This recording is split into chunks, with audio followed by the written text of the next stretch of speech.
do you feel about that? You go into battle against the best midfield in the AFL without, your partner in crime, but also one of your best midfielders. What can you do? You're going to have to roll the dice. Will you do something radical because Will Brodie's not available? Yeah, it's obviously really disappointing. Caleb's had a really, really good season up to this date. And yeah, it's going to be hard without having him this weekend. Obviously playing Collingwood, who have a really dominant midfield, and he's really disappointed as well that he's not going to be able to help out there. But it opens the door for some younger guys to come in and play a bit more midfield minutes, a lot of opportunity, and it's the biggest chances MCG Collingwood in front of probably 70,000. So it's a really big opportunity for some of these young guys to come in and try and play that role. Do you need some experience though? You need a bigger body. Do you need, say, Travis Collier? Who have you got that you could bring in apart from the young blokes playing extra time? No, I'm not sure. I would say probably would be a younger guy that would be coming into that role. That would be my guess. After what you saw with Caleb, are you confused as a player as to what you can and can't do with the tackle at the moment? It's definitely becoming harder to get away with those sort of tackles. It's obviously they're clamping down on it a fair bit. We're practicing. We've got tackle practice today, so we'll get stuck into that. But I'm not necessarily confused, but just disappointed that we're not going to have Caleb. And yeah, I'd be disappointed if it happened to another one of our teammates. So at the moment, one of your issues has been at the clearances. When you're not winning them, you're getting well beaten. Obviously, Sean Darcy had a great game at the weekend, still lost the clearances. No Caleb. How do you sort of look to win that this weekend against Collingwood? Yeah, it's going to be tough. Probably look to get back to basics a little bit. Physicality and pressure. If we can get the ball to ground, we're a really good ground ball team. So, first things first, getting it to ground and scrapping from there. Collingwood love to come out the front of stoppages and really high forward handball team. So we'll be looking to really pressure that forward handball and try and chop it off, and then go back at them hard the other way. Going back to the tackling, so Chera got off earlier this year. I think Clary got off. So Sarong doesn't get off. There must be a fair bit of confusion there. What's the coach saying to you? Because I noticed that Caleb said if he didn't do that, if he didn't hold the arm, he would have been dragged and got a spray from the coach. Is that what would happen? Well, yeah.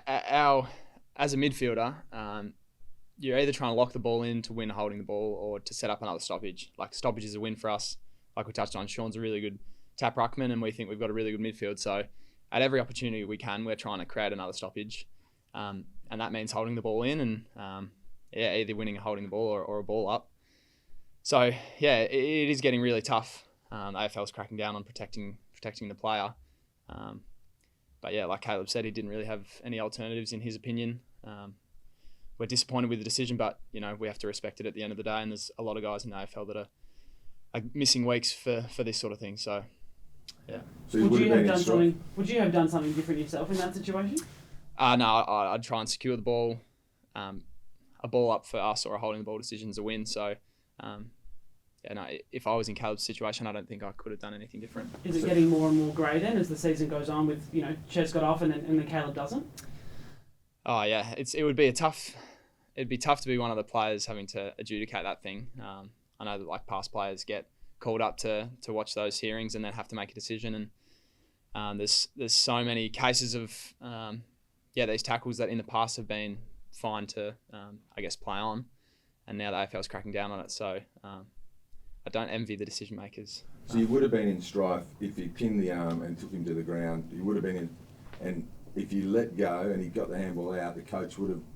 You would have been in trouble. Well, yeah. Reality is, if Caleb lets go and they are able to exit the front of the stoppage, they probably score. Caleb wanted to secure the ball, get a ball up, and in his opinion, and in my opinion, I don't think he had any other choices. There wasn't really any alternatives, but that's the game at the moment, and that's the way it's shifting. Andy, Alex mentioned on radio this morning that you had a pretty honest player review. Can you talk to us a little bit about that and maybe some of the things that were addressed? Yeah, we're a really young list, and we're trying to improve our giving and receiving of feedback, particularly those tougher conversations around missed opportunities and room for improvements. And on the weekend there were plenty of those. So we had a really honest meeting yesterday where we were giving each other feedback on areas that we think we could improve. And for a lot of these younger guys, it's probably the first time they've experienced that. So it was great to see guys really coming out of their shell and not only giving feedback but also being really accepting of receiving it as well. So I think that's a really big step forward for the group, and the more we can continue to do that and hold ourselves to a high standard, I think the better we'll be. You think that as a more sort of senior player that you were able to receive the feedback that you needed to get better from one of the younger players? Yeah, definitely. As one of the leaders, we've got to be able to, set an example. And I'm always, whether it's, Fifey giving me feedback or a first gamer, happy to take it. And I think all of our leaders are showing that in that meeting yesterday. But throughout the whole year, we're all open to getting better and improving. And I think that's no different. The first quarters have been an issue throughout the season. Is that something that, as a group, you can, anything you can do to try and fix that and, try and get off to a quicker start and not be playing that catch-up footy? Yeah, we're tweaking training. I think today we're starting with our full 18 on 18. So trying to hit training with a bit more intensity at the start. Hopefully that'll translate into the start of games as well. But I think a lot of it's mental preparation, getting yourself ready to, once that first bounce goes up, to be ready to get stuck into the contest. And I guess you can only really prepare for that through training. So all the guys are getting ready now. Hopefully from the first drill that we have, we're going. Is there a confidence still in the group that you can play finals this year? I think our first goal is to play consistent footy. We've shown that when we play 4 quarters of our brand, we're really, really good. And the last couple of weeks we've had patches of good footy, but haven't been able to play 4 quarters. But there's no doubt that we're still in the calculations of playing finals, and that is still the goal at the end of the day. There was still a lot of optimism in the pre-season. Guys were saying that they're not putting any limits on this group. Is anything but finals seen as a failure, I suppose, for this year? I don't really see finals as a pass or fail mark. Consistency would be the main goal.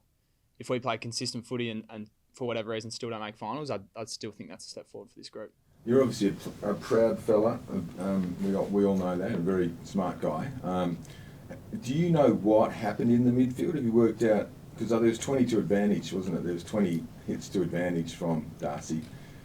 Did you go in with the wrong mindset? Was it, we'll just get on the move, if we're smaller than them, we'll just have to do so? It felt like, I don't know if you went in with the right headspace. Was that part of it, or what do you think it was? There was a few things. Getting on the same page for every hit. We had plenty of hit outs, and Sean did a really good job. I think he had the most hit outs that he's had in his career. So he did a really good job, but the mids driving to the stoppage, communicating with him and getting on the same page with him. And then I think the main one was Carlton were just cleaner. When they had an opportunity, they were able to buffer pressure, test the tackle and come out the front of a stoppage, whereas we had plenty of times where the ball was in our area, hit out really well to us, and then whether it was a fumble or allowing their pressure to make us drop the ball, we just didn't really execute with that sort of side of the game. So I think, I'm not sure if it was a mindset thing, but definitely, our strength in the contest has to improve. Sean's doing everything he can to get it into the best area for us, and it's our job to secure the ball, test the tackle and drive out the front. As a team, will you look to tag Nick Dacos? I'm not sure yet. We haven't talked about that. I don't know. It seems like not a bad idea. He's playing pretty well.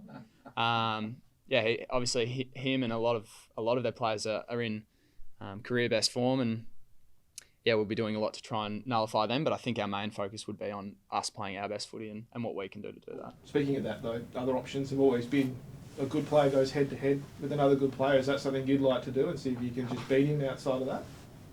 I'm not sure. I'm sure he's able to play really well in the midfield, and then if it's not working there, he can go back to half back and have an impact there. So I mean, it's the coach's decision at the end of the day. If that's something that they wanted from me, I'd love the challenge because he's playing really well. But yeah, we'll see what JL wants. Is there any tougher task in football at the moment than playing Collingwood at the MCG with the form that they're in, and also it's Jordan De Goey's 100th game as well?